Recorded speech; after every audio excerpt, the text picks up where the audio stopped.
Good morning बच्चों। आज के क्लास में आप सभी लोग रासायनिक समीकरणों को संतुलित करना सीखेंगे।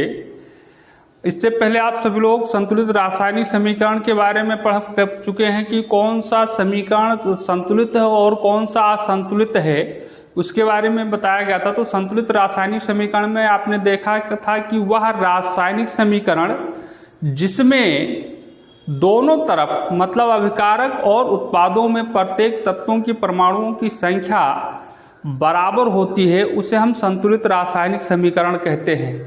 तो आज का क्लास जो मेरा है, असंतुलित रासायनिक समीकरण को संतुलित करना। कोई रासायनिक समीकरण ऐसा लिखा है जो संतुलित नहीं है, तो उसे हम कैसे संतुलित करेंगे, तो ये चीज़ें देखनी है। तो अब इसमें कोई विधि लिखने की कोई ज़रूरत नहीं है, आपको केवल समझ लेना है और प्रैक्टिस करना है। 2, 4, 10 समीकरण रासायनिक समीकरण संतुलित करना सीख लेना है खाली। अगर आप सीख जाते हैं तो रासायनिक केमिस्ट्री पढ़ना आसान लगेगा, क्योंकि केमिस्ट्री में बार बार रिएक्शन लिखने पड़ते हैं और उस रिएक्शन में आपको बैलेंस्ड रिएक्शन चाहिए। तो बैलेंस रिएक्शन लिखने के लिए आपको लिखना होता है, तो इसके लिए आपको संतुलित करना आना चाहिए कि कैसे रासायनिक समीकरण को हम संतुलित करते हैं। तो फिलहाल किसी भी रासायनिक समीकरण को संतुलित करने की 4-5 मेथड हैं, कई विधि हैं जो आप उच्च क्लासों में पढ़ेंगे। यहाँ केवल हिट एंड ट्रायल मेथड आपको पढ़ना है, ठीक है। ठीक, तो हिट एंड ट्रायल मेथड से संतुलित करना पढ़ना है। और एक मेथड, एक ट्रिक भी है संतुलित करने के लिए, उसमें किसी विधि की आवश्यकता नहीं होती है, तो वो आपको हम 2-4 दिन बाद बता देंगे। इससे पहले आप संतुलित करना सीख लीजिए, फिर आगे क्लास को रन कराते हैं ताकि अब सिलेबस भी शुरू हो। अभी ये तो संतुलित करना किसी भी रासायनिक समीकरण को संतुलित करना एग्जाम में आ भी सकता है कि एक समीकरण दे दिया जाएगा, इसे संतुलित कीजिए, 2 मार्क्स या 4 मार्क्स में आ सकते हैं। या ऐसा भी आ सकता है कोई रासायनिक अभिक्रिया दिया गया तो अभिकारक दे दिया गया, उत्पाद में कुछ दे दिया गया, कुछ उत्पाद छोड़ दिया गया, रिक्त स्थान की पूर्ति करनी है, तो ये संतुलित पर आधारित होगी। तो ये चीज़ें आपको देखना है, ठीक है। तो पहली चीज़, हम छोटे छोटे रिएक्शन को लेकर आपको संतुलित करना सिखाते हैं, फिर बाद में आपको धीरे धीरे बड़ा रिएक्शन सीख जाएंगे। तो जैसे मान लेते हैं मैग्नीशियम और ऑक्सीजन आपस में अभिक्रिया करके मैग्नीशियम ऑक्साइड बनाते हैं, तो उसका हम ढांचा समीकरण लिखते हैं। तो कैसे लिखते हैं, पहली रिएक्शन देखिए, और कुछ लिखना नहीं है, इसमें लिखने की कोई ज़रूरत नहीं है, बस केवल समझना है। जैसे मैग्नीशियम और ऑक्सीजन ठीक आपस में संयोग करके क्या बनाते हैं, मैग्नीशियम ऑक्साइड। तो मैग्नीशियम ऑक्साइड MgO होता है, ठीक है। अब आप ये सारे फार्मूले क्या होते हैं, किसी यौगिक का क्या अणुसूत्र होता है, ये आप लोग क्लास 9th में पढ़ चुके हैं। मैंने इससे पहले बताया था कि अगर फार्मूला मेकिंग नहीं आता है तो आप बताइएगा, हम वीडियो बना देंगे, अपलोड कर देंगे, लेकिन कोई बताया नहीं, इसका मतलब सभी को आता है, ठीक। तो अब टॉपिक देखिए, अब इसको संतुलित करना है तो पहले तो हम ये पता करेंगे संतुलित है कि नहीं संतुलित है, ठीक है। ये पता करने से पहले आप सभी लोग यदि हमारे चैनल को सब्सक्राइब नहीं किया तो कृपया सब्सक्राइब कर लीजिए, बेल आइकन को भी प्रेस कर लीजिए ताकि नोटिफिकेशन आपको मिलता रहे। और आज से मैं पूरी कोशिश करूँगा कि रेगुलर आप लोगों के लिए वीडियो भी अपलोड होता रहे, क्योंकि तमाम प्रकार की दिक्कत आ जाती है, कहीं इधर उधर जाना पड़ जाता है, तो इससे वीडियो अपलोड नहीं हो पाता है समय से, तो आप लोगों को पढ़ाई करने में दिक्कत होती है। लेकिन आज से हम प्रयास करेंगे कि प्रतिदिन आपको 1-2 वीडियो मिलता रहे, ठीक है। तो देखिए, अब ये पता करने के लिए आपको देखो, यहाँ मैग्नीशियम और ऑक्सीजन 2 ही तत्व हैं, तो अभिकारक में मैग्नीशियम का कितना परमाणु है, 1, और ऑक्सीजन का कितना परमाणु है, 2।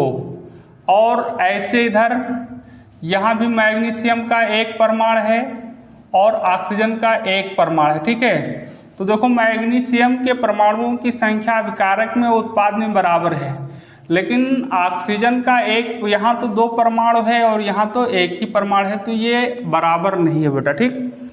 अब बात ये करनी है, बात ये ध्यान रखना है कि जो भी तत्व लिखे जाएंगे या यौगिक लिखे जाएंगे वो हमेशा अणु के रूप में लिखा जाएगा। जैसे O2, तो ये संक्षेप में जान लीजिए कहीं कि अगर तत्व जो लिखा गया है हाइड्रोजन को रिएक्शन में H2 लिखा जाएगा, कहीं भी रिएक्शन में H सिंगल नहीं लिखा जाएगा, H2 लिखा जाएगा। ऐसे ऑक्सीजन को क्या लिखा जाता है, O2, ये ध्यान रखना है आपको, या कहीं नोट कर लीजिएगा। और क्लोरीन को क्या लिखा जाएगा, क्लोरीन Cl2 के रूप में लिखा जाएगा, ठीक है। ऐसे कहीं ब्रोमीन लिखा गया है तो ये लिखा जाएगा Br2, ठीक है। मतलब और कुछ ऐसे भी होते हैं 3 परमाणु। नाइट्रोजन को क्या लिखा जाएगा, N2 लिखा जाएगा, ये ध्यान रखिएगा हमेशा तत्व जो लिखे जाएंगे। और ये तो द्विपरमाणु तत्व हैं, कुछ एक परमाणु होते हैं। धातुएं सामान्यतः एक परमाणु होती हैं जो धातु होते हैं, जैसे सोडियम को Na ही लिखा जाएगा, मैग्नीशियम को Mg लिखा जाएगा, एल्युमिनियम को Al लिखा जाएगा, ठीक है। और कैल्शियम को Ca लिखा जाएगा। जो एक परमाणु तत्व हैं वो ऐसे एक ही सिंगल लिख दिए जाएंगे, लेकिन द्विपरमाणु त्रिपरमाणु हैं तो वो परमाणुकता अणु के रूप में लिखे जाएंगे, ठीक है। ये ध्यान रखना है। अब ऐसा नहीं कर सकते हैं आप, जैसे ध्यान से देखिएगा बेटा, तो ये चीज़ आप ध्यान रखिएगा। अब जैसे अब यहाँ दोनों आपको केवल ऑक्सीजन नहीं बैलेंस है, तो आपको ये देखना है कि हम ऑक्सीजन इधर 2 करना है, तो यहाँ हम 2 नहीं लिख सकते हैं कि 2 लिख दें तो ऑक्सीजन हो गया। अब इनको एक बॉक्स में अगर बंद कर दिया जाए, जैसे Mg, ठीक है, Mg लिख लिया जाए और प्लस O2 लिख दिया जाए, ये बॉक्स में हो गया, मान लेते हैं बॉक्स में लिखे हुए हैं, ये भी बॉक्स में लिखा हुआ लिख लिया गया एक, और ये Mg वो है, ये भी बॉक्स में है। तो आप बॉक्स के अंदर कुछ नहीं घटा बढ़ा सकते हैं। इस बॉक्स बनाने का अर्थ केवल ये है कि इस बॉक्स के अंदर कुछ नहीं कर सकते, इसमें नहीं परिवर्तन कर सकते हैं, अपरमाणु की संख्या नहीं घटा बढ़ा सकते हैं, ऐसा नहीं कर सकते हैं कि इसको हम वो ही लिखें। तो इसके लिए कर क्या कर सकते हैं आप, करने के लिए आपको केवल ये है, इसके गुणांक में कर सकते, अणुओं की संख्या बढ़ा सकते हैं। केवल आप यहाँ पे गुणांक में 1 से 2 से 3 से 4 से गुणा करके बराबर कर सकते हैं। तो अब देखो हम मैग्नीशियम Mg प्लस O2 अगला स्टेप काम कर रहे हैं, और ये हो गया Mg वो। तो आप देख रहे हैं बेटा कि अभिकारक में ऑक्सीजन का 2 परमाणु है और उत्पाद में ऑक्सीजन का 1 परमाणु है, तो हम यहाँ 2 लिख देते हैं, यहाँ 2 से 2 गुणांक लगा दिए, ठीक है। तो अब ये मैग्नीशियम का भी 2 परमाणु हो गया, ऑक्सीजन का भी 2 परमाणु हो गया। अब देखो क्या ये रासायनिक समीकरण बैलेंस, बात समझ में आया। ये 2 आप यहाँ नहीं लिख सकते थे, ना कि ऐसा भी लिख सकते थे, ऐसा लिख कर ऐसे 2 लिख दो, या इसको ऐसे ब्रैकेट में कर दो, यहाँ 2 लिख दो ऑक्सीजन के लिए, तो अणु में ही गुणा होगा, गुणांक के ही रूप में आएगा, और वहाँ कुछ नहीं कर सकते, यहाँ 2 लिखा जा सकता, ठीक है, पूरे में होगा।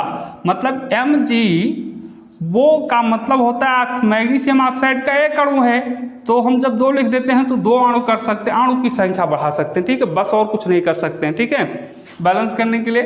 तो बात देखिए, अब देखो मैग्नीशियम बेटा इधर 1 ही है अभी भी, मैग्नीशियम का 1 परमाणु है, ऑक्सीजन का 2 परमाणु है। अब यहाँ देखो मैग्नीशियम का 2 परमाणु हो गया, क्योंकि 2 से मल्टीप्लाई हो गया है ना, तो 2Mg हो गया, 2 हो गया, और ऑक्सीजन का भी कितना परमाणु हो गया, 2 हो गया, ठीक। अब देखो मैग्नीशियम अभिकारक में 1 है और उत्पाद में 2 है, ऑक्सीजन 2 है, और अभिकारक और उत्पाद में दोनों में ऑक्सीजन के 2 परमाणु है, 2 परमाणु हैं। तो ऑक्सीजन जो बैलेंस करना था वो बैलेंस होगा, लेकिन मैग्नीशियम डिसबैलेंस होगा, मैग्नीशियम असंतुलित है। तो आपको घबराने की जरूरत नहीं है, ये नहीं सोचना है कि गलती हो गई। इसके लिए आप अब मैग्नीशियम को बैलेंस करो। तो देखो फिर क्या लिखोगे reaction, Mg plus O2 arrow 2Mg वो ये वाला रिएक्शन लिखा जाएगा, ठीक है। ये कैपिटल M है बेटा, ध्यान रखिएगा, ये वाला रिएक्शन लिख लिया गया। अब आप देखते हैं कि अभिकारक में मैग्नीशियम का 1 परमाणु है, उत्पाद में मैग्नीशियम का 2 परमाणु है, तो अभिकारक में अब हमें 2 करना है, वहाँ तो हम घटा नहीं सकते हैं, तो यहाँ हम 2 से मल्टीप्लाई कर 2 से 2 गुणांक लगा दिए, तो ये हो जाएगा आपका 2Mg। अब देखोगे तो ये संतुलित रासायनिक समीकरण हो गया, क्योंकि मैग्नीशियम भी 2 हो गया, ऑक्सीजन 2 है, इधर मैग्नीशियम और ऑक्सीजन 2 है ही है। इस प्रकार से ये संतुलित रासायनिक समीकरण आपको मिला। ये हम समझाने के लिए इतना बड़ा स्टेप 3 स्टेप में किया, नहीं तो सिंगल यही डबल स्टेप में है। यहाँ लिखने के बाद यही हम संतुलित कर देते, यहाँ भी यही 2 लिख देते हो जाता। तो अभी आप समझने के लिए कर रहे हैं तो ऐसा करना पड़ रहा है। तो ये पहला हो गया। दूसरा देखो भी,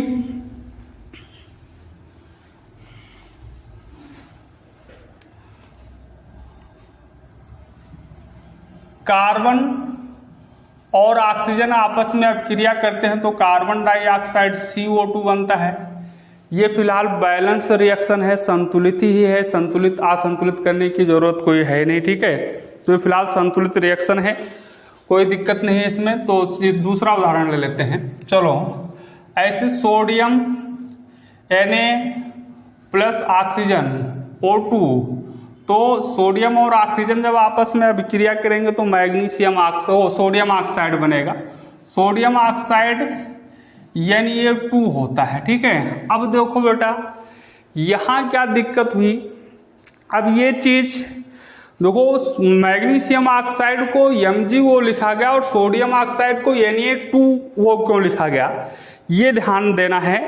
ये चीज फार्मूला मेकिंग में होता है, हमें सभी तत्वों की संयोजकता पता होनी चाहिए। तो मैग्नीशियम की संयोजकता जो होती है, मैग्नीशियम की संयोजकता +2 होती है, ऑक्सीजन की संयोजकता आपकी -2 होती है।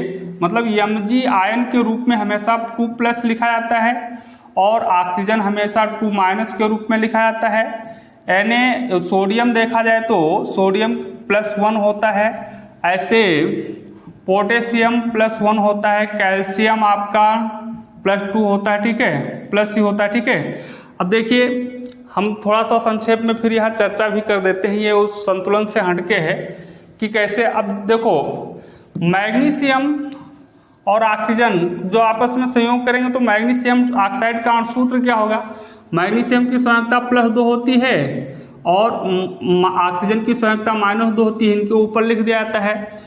ये दो से कैंसिल हो रहा, तो 2 × 2 और 2 × 1 देख, तो प्लस और माइनस से कोई मतलब नहीं, इन संयोजकताओं को बदल दिया जाता है आपस में।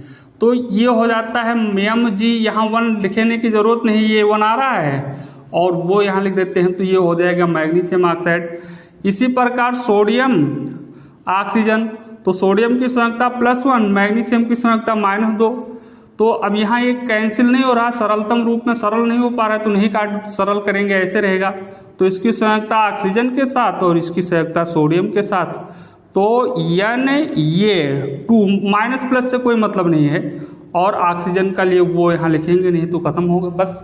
तो इस तरह से बनाइए सोडियम ऑक्साइड को Na2। अगर कैल्शियम ऑक्साइड लिखना होता तो अब देखो, बार बार ये नियम जरूरत नहीं है। कैल्शियम ऑक्साइड, कैल्शियम और ऑक्सीजन होगा, तो यहाँ ऑक्सीजन की संयोजकता और यहाँ कैल्शियम की संयोजकता, तो यहाँ ऑक्सीजन की संयोजकता 2, कैल्शियम की संयोजकता भी 2 होती है, तो 2 यहाँ आएगा, 2 यहाँ आएगा, तो 2 से कैंसिल होकर 1 हो जाता है। तो इसीलिए ये ये वो लिखा जाता है। ऐसे मान लेते हैं पोटेशियम ऑक्साइड लिखना है, तो पोटेशियम ऑक्साइड, तो पोटेशियम की संयोजकता +1 होती है, ऑक्सीजन की संयोजकता 2, तो अब ऑक्सीजन वाली संयोजकता यहाँ 2 और ऑक्सीजन यहाँ वाली पोटेशियम वाली संयोजकता 1, K2 वो हो जाएगा। इस प्रकार से अणुसूत्र लिखे जाते हैं। अगर नहीं आता तो बताइएगा, हम पूरा चार्ट बना देंगे, समझा देंगे, बात समझ में आ जाएगी। आयन आपको याद करना पड़ेगा। ऐसे एक और देख लो, एल्युमिनियम ऑक्साइड, तो एल्युमिनियम Al, इसकी संयोजकता +3 होती है, ऑक्सीजन की संयोजकता आप जानते हैं -2 होती है। तो अब ये इसकी संयोजकता बदलोगे तो A कैंसिल तो होगा नहीं किसी से, तो ये इसकी संयोजकता आपस में चेंज हो जाएगी, ये Al2O3 हो जाएगा। एल्युमिनियम ऑक्साइड क्या होता है, Al2O3 होता है। तो ये तो था आपका लिखने का सूत्र। तो अणुसूत्र आपको आना चाहिए, क्लास 9th में पढ़ाया गया फार्मूला मेकिंग, कैसे यौगिक के सूत्र बनते हैं, नाम उनके क्या होते हैं, सूत्र क्या होते हैं उनके, ये सारी चीज़ें आपको बताया गया है। तो ये वहाँ से पढ़ लीजिएगा, अगर नहीं आता तो बताइएगा। तो अब देखो, यहाँ सोडियम का सिंगल 1 परमाणु है, ऑक्सीजन का कितना परमाणु है, 2। यहाँ आपका सोडियम का 2 परमाणु है और ऑक्सीजन का 1 परमाणु है। अब देखो अभिकारक में सोडियम और सोडियम का 1 परमाणु और ऑक्सीजन का 2 परमाणु, उत्पाद में सोडियम का 2 परमाणु और ऑक्सीजन का 1 परमाणु, तो ना तो सोडियम बैलेंस है और ना ही ऑक्सीजन बैलेंस है। अब आप किसको बैलेंस करोगे?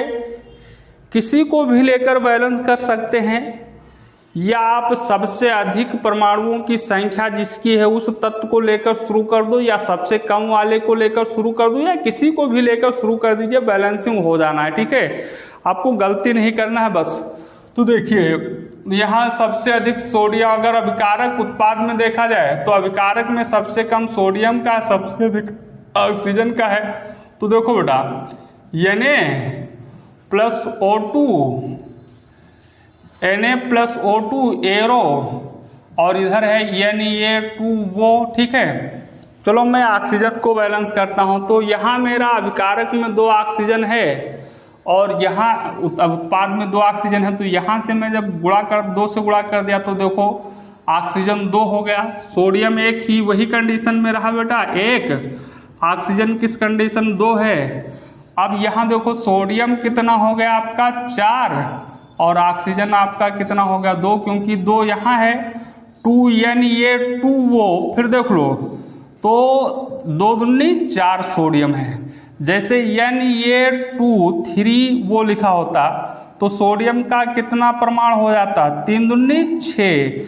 ऐसे Na2O 5 तो सोडियम का कितना परमाणु हो जाता 2 5 दूनी 10, और ऑक्सीजन का कितना हो जाता 5, क्योंकि यहाँ 5 से 1 ही है। यहाँ ऑक्सीजन कितना हो जाता 3। ठीक है, बात ये समझ रहे हैं आप लोग। अब देखो अब मुझे देखने को लिए मिल रहा है कि सोडियम अभिकारक में सोडियम का 1 परमाणु है और उत्पाद में सोडियम का 4 परमाणु है। अभिकारक में उत्पाद ऑक्सीजन का 2 परमाणु है, तो ऑक्सीजन तो बैलेंस है, उत्पाद में भी 2 ही है, लेकिन सोडियम नहीं बैलेंस हो। तो यहाँ 4 लिख देना चाहिए, यही लिख देते, या नीचे रिएक्शन लिख लिया गया 4Na+O2 एरो 2Na2O। हमने यहाँ 4 कर दिया, 4 सोडियम भी हो गया। आप देख सकते हैं लिखकर बैलेंस है रिएक्शन। ठीक, इस प्रकार से आपका ये रिएक्शन बैलेंस हो गया। और देखिए अभी छोटे छोटे रिएक्शन को हम बैलेंस करा रहे हैं। ठीक है, जैसे देखिए अभी चलो एल्युमिनियम लेते हैं Al+O2। Al हमेशा Al के रूप में लिखा जाएगा क्योंकि धातु है, ये 1 परमाणु तत्व है, Al2 Al3 नहीं लिखा जाएगा। तो एल्युमिनियम और ऑक्सीजन आपस में अब क्रिया करेंगे तो एल्युमिनियम ऑक्साइड बनेगा Al2O3, हमने आपको अभी बता रखा है। ठीक है, ठीक। अब कोई चीज किसी भी सब्जेक्ट में याद नहीं किया आता है, समझना होता है, हर एक चीज का लॉजिक है। ऐसा नहीं है कि एल्युमिनियम ऑक्साइड का सूत्र मुझे रटना है Al2O3, सोडियम ऑक्साइड का सूत्र रटना है Na2O, ठीक, मैग्नीशियम ऑक्साइड का MgO, कैल्शियम ऑक्साइड का CaO, ये रटना नहीं है, इसका तरीका है। तो उसी तरह से आपको जैसे हमने बताया था फार्मूला मेकिंग, तो यहाँ एल्युमिनियम के परमाणु की संख्या कितनी है 1 है, ऑक्सीजन के परमाणुओं की संख्या 2 है अभिकारक में, और उत्पाद में एल्युमिनियम के कितनी संख्या है देखो 2 है, और ऑक्सीजन की कितनी संख्या है 3 है। अब आपको बैलेंस करना है। फिलहाल देखिए बेटा रिएक्शन लिखे Al+O2 एरो Al2O3। अब देखो हम एल्युमिनियम ऑक्सीजन को बैलेंस करते हैं, सबसे ज़्यादा है, तो यहाँ 3 ऑक्सीजन है, यहाँ 3 नहीं होगा क्योंकि O2 है। अगर 2 लिखोगे तो 2 दूनी 4 हो जाएगा, तो 2 दूनी 4 हो जाएगा, तब यहाँ 3 ही रहेगा। तो 3 के गुणांक में ही बैलेंस करना है, ध्यान दीजिएगा 3 के गुणांक में। या यहाँ ऑक्सीजन 2 दूनी 4 हो सकता है, 6 हो सकता है, तो 6 कर दो क्योंकि 2 ते 6, 3 के गुणांक में आए। तो यहाँ हम 3 लिख देते हैं, तो 3 दूनी 6 हो गया ऑक्सीजन, यहाँ भी ऑक्सीजन हो गया, और यहाँ एल्युमिनियम आप 2 कर दीजिए, देख लो बैलेंस होगा। ठीक, तो ये रिएक्शन बनेगा 2Al+3O2 एरो Al2O3। ठीक है, बैलेंस है, एल्युमिनियम 2 है, ऑक्सीजन 3 दूनी 6 है, एल्युमिनियम 2 है। लेकिन अब ऑक्सीजन यहाँ थोड़ी सी गलती हुई, फिर से देखो, अब ये एल्युमिनियम ऑक्सीजन यहाँ 6 हो गया। अब एल्युमिनियम को यहाँ ऑक्सीजन 6 हुआ तो यहाँ कितना है, 3 ही है, तो यहाँ हमने 2 से मल्टीप्लाई कर दिया तो 3 दूनी 6 ऑक्सीजन हो गया। एक ही स्टेप में बैलेंस कर रहे हैं, बार बार डिस्टर्ब करेंगे तो ज़्यादा समस्या होगा, ठीक है। अब देखो तो यहाँ एल्युमिनियम फिर से देख लो बेटा, चलो फिर उसी कंडीशन में आ गया।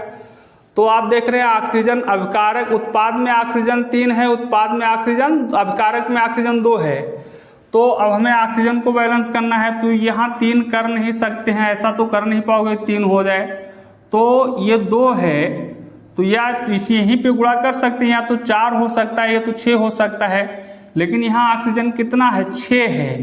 तो इस कंडीशन में बैलेंस करो कि 3 के गुणक में ही, 3 के गुणांक के रूप में आए, या तो 3 है, यहाँ ऑक्सीजन ऐसा करना है, या तो 3 कर दो या 6 कर दो, 3 दूनी 6, या 3 त्रिका 9 कर दो, 3 चौक 12 कर दो, ऐसा करो तो 6 करेंगे, सबसे कम वाला गुणांक जो मिलेगा। तो 6 करने के लिए यहाँ 3 से मल्टीप्लाई किए। अब देखो यहाँ ऑक्सीजन 3 दूनी 6 हो गया, तो यहाँ पे ऑक्सीजन कितना है, 3 है, तो यहाँ भी 6 होना चाहिए। तो अब आप यहाँ 2 से गुणा कर दो तो 2 हो गया, 3 दूनी 6 ऑक्सीजन हो गया, ऑक्सीजन बैलेंस हो गया। लेकिन एल्युमिनियम यहाँ 4 हो गया, 2 दूनी 4, तो यहाँ 4 लिख दो, यहाँ भी एल्युमिनियम 4 हो, ये रिएक्शन बैलेंस हो गया। थर्ड देख लो और कोई रिएक्शन, जैसे Ca calcium plus oxygen O2, तो ये बनेगा Ca, वो कैल्शियम ऑक्साइड का अणु, तो Ca वो ही होगा। तो देखो कैल्शियम का प्रमाण यहाँ कितना है, 1, ऑक्सीजन का कितना प्रमाण है, 2, यहाँ कैल्शियम का प्रमाण कितना है, 1, ऑक्सीजन का कितना प्रमाण है, 1।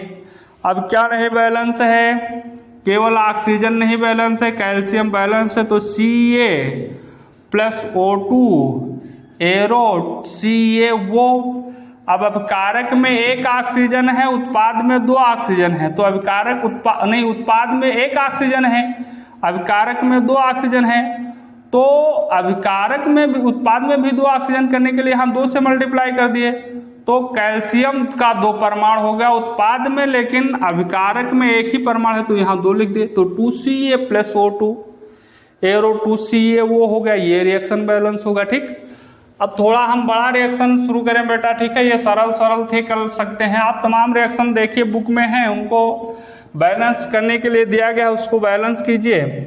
कल के क्लास में हम और बैलेंस के बारे में पढ़ाएंगे, संतुलित रासायनिक समीकरण के बारे में।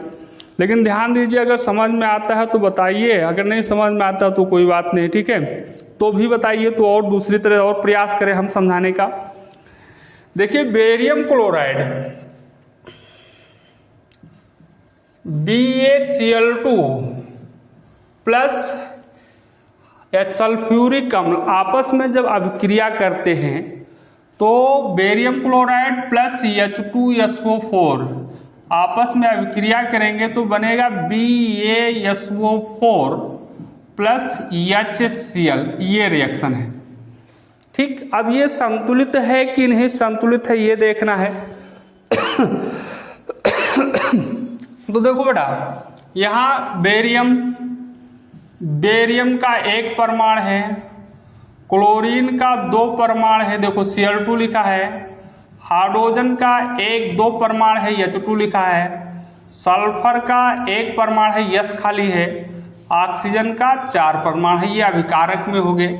अभिकारक में बेरियम का 1 परमाणु, क्लोरीन का 2 परमाणु, हाइड्रोजन का 2 परमाणु, वहां से देखा और इससे पहले क्लास में हमने बता भी चुके हैं, और सल्फर का 1 परमाणु, ऑक्सीजन का 4 परमाणु।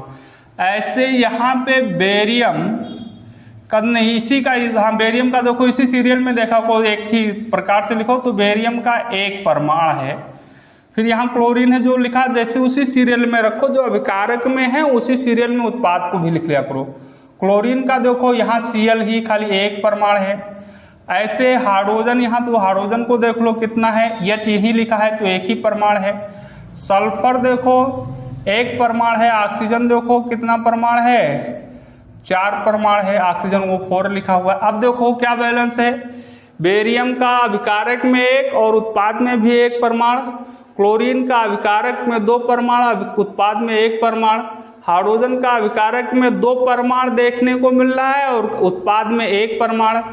ठीक, सल्फर का अभिकारक में 1 और उत्पाद में भी 1। ऐसे ऑक्सीजन का भी अभिकारक में 4 और उत्पाद में 4।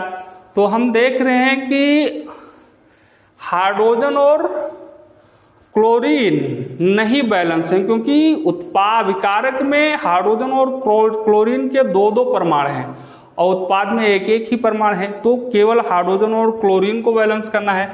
तो कैसे करेंगे, फिर से रिएक्शन लिखो, BaCl2 plus H2SO4 arrow BaSO4 plus HCl। अब हाइड्रोजन और क्लोरीन को 2-2 करना है, तो यहाँ हाइड्रोजन को 2 या क्लोरीन को 2 करने के लिए यहाँ 2 से गुणा कर दो, 2 से कर 2 और कर दो। तो अब देखो 2HCl, तो हाइड्रोजन का 2 हो गया, क्लोरीन का 2 हो गया, बाकी इधर सब ज्यों का त्यों है, बैलेंस सही है। इस प्रकार से आप देख सकते हैं ये भी संतुलित रासायनिक समीकरण है। और उदाहरण लेकर समझ लीजिए। तो ये कौन सा उदाहरण रहा होगा, चौथा रहा होगा हमारे ख्याल से। चलो ठीक है, फिर देखिए इस प्रकार से तमाम रासायनिक समीकरण आप जब संतुलित करना अपने आप सीखोगे तो जान पाओगे। 5वां एग्जाम्पल ले लीजिए। चलिए, Fe और जल Fe plus H2O arrow Fe3O4 plus H2। ये एग्जाम्पल आपका NCERT का है, इसलिए इसको कंप्लीट रखना, ये ज़्यादा इम्पॉर्टेंट है। क्योंकि NCERT वाले आप लोग विशेष रूप से ध्यान रखिएगा, इस साल अगर बोर्ड एग्जाम जब भी होगा तो ज़्यादातर क्वेश्चन आपके NCERT से आते हैं, लेकिन इस साल NCERT से आने की संभावना ज़्यादा बन रही है। तो इसलिए NCERT को ढंग से पढ़िए, इसलिए मैं NCERT वाला कोई भी टॉपिक छोड़ता नहीं हूँ। ठीक है, अभी तो केवल रासायनिक अभिक्रियाओं का निरूपण ये सब संतुलित करना चल रहा है। जब मेन शुरू होगा रासायनिक अभिक्रियाओं के प्रकार तो और मजा आएगा, आनंद आएगा। ठीक है, तो अब देखिए यहाँ Fe का कितना परमाणु है, 1 परमाणु है। हाइड्रोजन का कितना परमाणु है, 2 परमाणु है। ऑक्सीजन का कितना परमाणु है, 1 परमाणु है। ये अभिकारक की बात हुई। अब यहाँ Fe का कितना परमाणु है, अभिकारक में 3 परमाणु है। हाइड्रोजन देखो 2 परमाणु है। ऑक्सीजन देखो तो कितना परमाणु है, 4 परमाणु है। Fe3O4 लिखा है, तो Fe का आयरन का 1 हो गया, हाइड्रोजन का 2 हो गया, 2 यहाँ H2 लिखा है, वो 4 बाकी आप जानते हैं, मेथड लिखने के लिए पहले बताया गया। तो अब देखिए किसका कौन तत्व बैलेंस है और कौन नहीं बैलेंस है, ये देखना है आपको। तो देखने को मिल रहा है हमारा यहाँ केवल हाइड्रोजन बैलेंस है, ना तो Fe बैलेंस है और ना ही आयरन बैलेंस है और ना ही ऑक्सीजन बैलेंस है। क्योंकि अभिकारक में आयरन के 2 परमाणु हैं, उत्पाद में आयरन के कितने परमाणु हैं, 3 परमाणु हैं। और अभिकारक में ऑक्सीजन का 1 परमाणु है, उत्पाद में ऑक्सीजन का 4 परमाणु है। तो अब आप बैलेंस किसको शुरू करोगे, किसी को भी शुरू कर सकते हैं, लेकिन या तो सबसे कम परमाणुओं को लेकर बैलेंस कीजिए या सबसे अधिक परमाणुओं को, चाहे वो अभिकारक में हो चाहे वो उत्पाद में, इससे नहीं मतलब है। तो चलिए हम बैलेंस करते हैं, ऑक्सीजन को ही बैलेंस करना शुरू कर देते हैं। ठीक, किसी को भी बैलेंस कर सकते हो, प्लस H3, लेकिन अपना एक पैटर्न बना लीजिएगा। तो अब देखो Fe3O4 प्लस H2 एक ही स्टेप में बैलेंस करेंगे। वहां पे आपका ये उत्पाद में 4 हाइड्रोजन है और अभिकारक में 1 हाइड्रोजन है। देखो, तो यहां भी हमें 4 हाइड्रोजन करने के लिए हम 4 से गुणा कर देंगे, बात हो गया। लेकिन अब हाइड्रोजन अभिकारक में कितना होगा, 4 दूनी 8, लेकिन यहाँ मेरे पास 2 ही हाइड्रोजन है। तो यहाँ हाइड्रोजन को हम 4 से मल्टीप्लाई कर दिए, अब ये होगा 4 दूनी 8। अब हाइड्रोजन भी बैलेंस हो गया, लेकिन अभी Fe नहीं बैलेंस हुआ, क्योंकि आयरन का यहाँ 3 परमाणु है, यहाँ 2 ही परमाणु है, तो यहाँ 3 से गुणा कर देते हैं, तो ये रिएक्शन बनेगा। एक बार और देख लीजिए बेटा,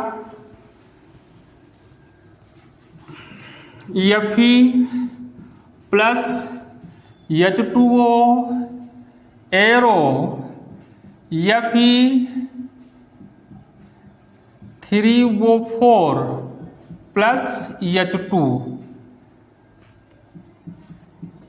देखो किसको बैलेंस करना शुरू करेंगे, चलिए सबसे अधिक वाले का, ऑक्सीजन परमाणु की संख्या उत्पाद में सबसे अधिक 4 है, यहीं से स्टार्ट करते हैं।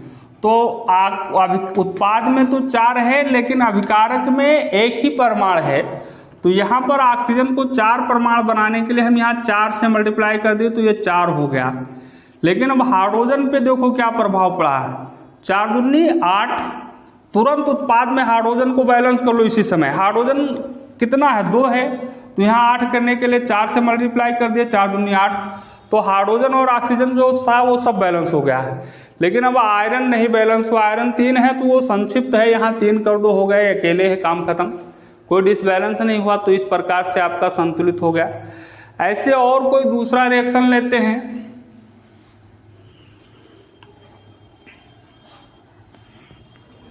चलिए और रिएक्शन लिया जाए, फिर बैलेंस किया जाए।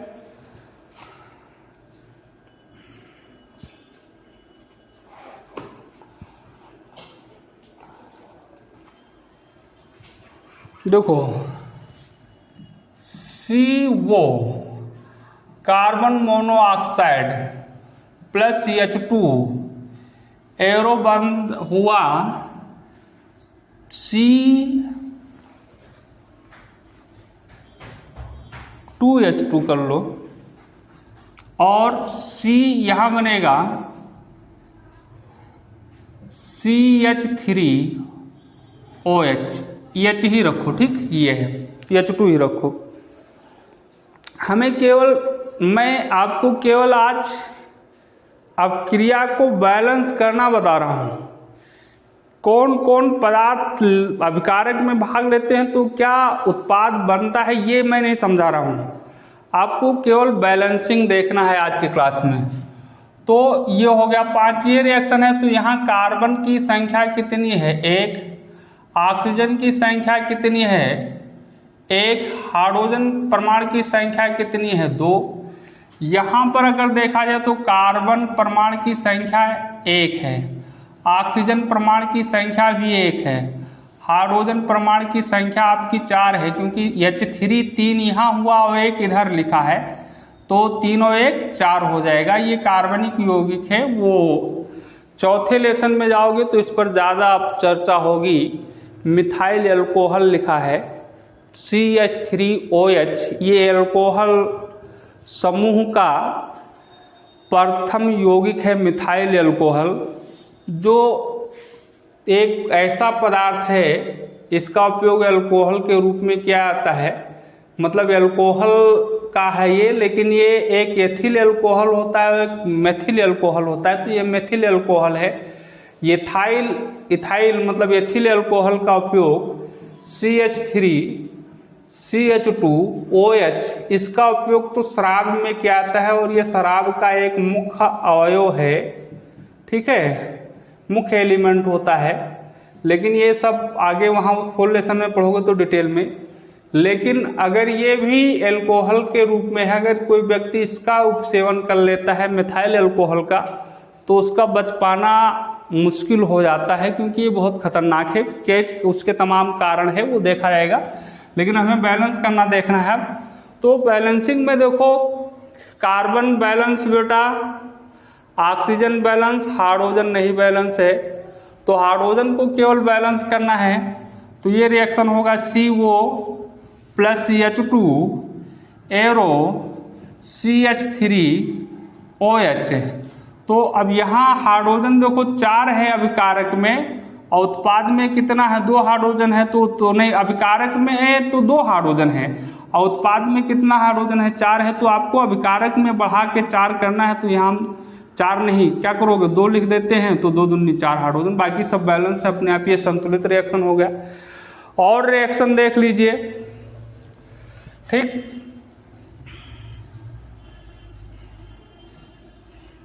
इस प्रकार से आपके समझ में जब आएगा, जब आप रिएक्शन को बैलेंस करोगे, अपने आप लिखोगे और समझोगे, रिएक्शन तमाम बैलेंस करोगे, तब आपके बात समझ में आएगी, ठीक है। केवल मेरे समझा देने से आप नहीं समझ पाओगे। जैसे एक छोटा उदाहरण और ले लीजिए, H2 + O2 अभिक्रिया करेंगे तो H2O बनेगा। यहाँ देखो हाइड्रोजन का कितना परमाणु, 1, ऑक्सीजन का कितना परमाणु, नहीं 1 है, नहीं बेटा 2 है, और ऑक्सीजन का कितना परमाणु, 2। यहाँ देखो हाइड्रोजन का कितना परमाणु, 2, ऑक्सीजन का कितना परमाणु, 1। अब ये देखो अभिकारक में हाइड्रोजन और उत्पाद में हाइड्रोजन परमाणुओं की संख्या बराबर है, बैलेंस है, लेकिन अभिकारक में 2 ऑक्सीजन है और उत्पाद में 1 ही ऑक्सीजन है। तो कैसे बैलेंस करोगे, H2 + O2 एरो H2O, तो उत्पाद में 2 ऑक्सीजन करना है, अब अभिकारक में 2 है ही है, तो यहाँ 2 से मल्टीप्लाई कर दिया गया, ठीक है। लेकिन हाइड्रोजन यहाँ 4 हो गया, तो अभिकारक में भी हाइड्रोजन 4 होना चाहिए, तो यहाँ 4, 2 लिख दो, 2 दूनी 4। ये भी रिएक्शन आपका बैलेंस हो गया, ठीक है। तो इस तरह से तमाम रिएक्शन आप बैलेंस कर सकते हैं, ठीक है। ऐसे और रिएक्शन, कॉपर सल्फेट, देखो और उदाहरण देख लीजिए। तो देखिए 7वां CuSO4 copper sulphate plus sodium hydroxide NaOH, ये OH आपस में अभिक्रिया करते हैं, तो सोडियम सल्फेट Na2SO4 प्लस, बड़ा रिएक्शन है बेटा, ठीक है, ध्यान दीजिएगा इधर, प्लस CuOH,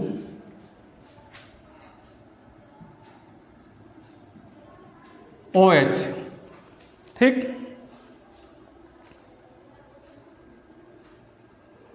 अब CuOH का ये होल ट्वाइस होगा, ये इस प्रकार से इसको बैलेंस कर नोट कर लो, ठीक है। सोडियम कैल्शियम वो कॉपर हाइड्रोक्साइड का अंश हो, तो CuOH का होल ट्वाइस होगा।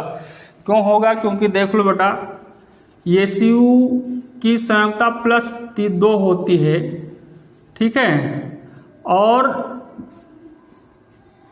+2 होता है, और जो OH होता है इसकी संयोजकता -1 होती है। तो ऐसे ये संयोजकता जब बदलोगे, इसकी संयोजकता इसके साथ, तो Ca पे 1 ही आएगा, Ca होना चाहिए बेटा, Ca, ओहो Cu है, Cu और 1 आना चाहिए, तो 1 लिखेंगे नहीं। OH 2 तत्व है, इसलिए ब्रैकेट लगा के 2 लिखा जाता है, COH का होल ट्वाइस। तो यहाँ देखो Ca नहीं Cu है, तो Cu की कितने परमाणु है, 1, सल्फर का कितना परमाणु है, 1, ऑक्सीजन का कितना परमाणु है, 5, देखो 4 यहाँ और 1 यहाँ, 5 हो गया। सोडियम का कितना परमाणु है बेटा, 1, ठीक, देख लो सोडियम का 1 है।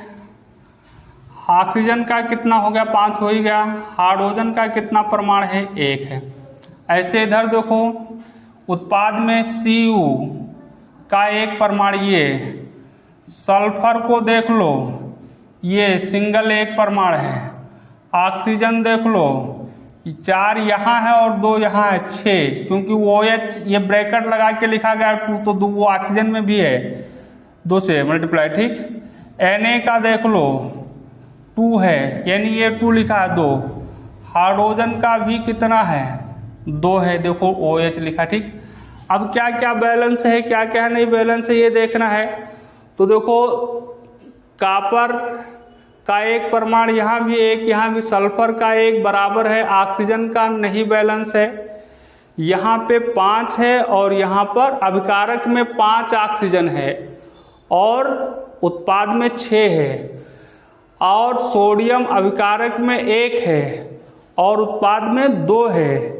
ऐसे हाइड्रोजन अभिकारक में 1 है और वो उत्पाद में 2 है। तो बैलेंस कैसे करोगे, CuSO4 plus NaOH arrow Na2SO4 plus CuOH का होल ट्वाइस। चलो पहले हाइड्रोजन को बैलेंस कर लो, और तो हाइड्रोजन को बैलेंस करेंगे तो यहाँ 2 लिखना पड़ेगा। तो अब सब बैलेंस हो गया, हाइड्रोजन 2 हो गया, सोडियम 2 था, ये भी इधर 2 हो गया, ओ कितना हो गया 4 और 2 6, सब बैलेंस हो गया रिएक्शन। ये संतुलित रिएक्शन है। तो कल के क्लास में आप सभी लोग अब रासायनिक अभिक्रियाओं का वर्गीकरण, रासायनिक अभिक्रियाओं के प्रकार के बारे में पढ़ेंगे।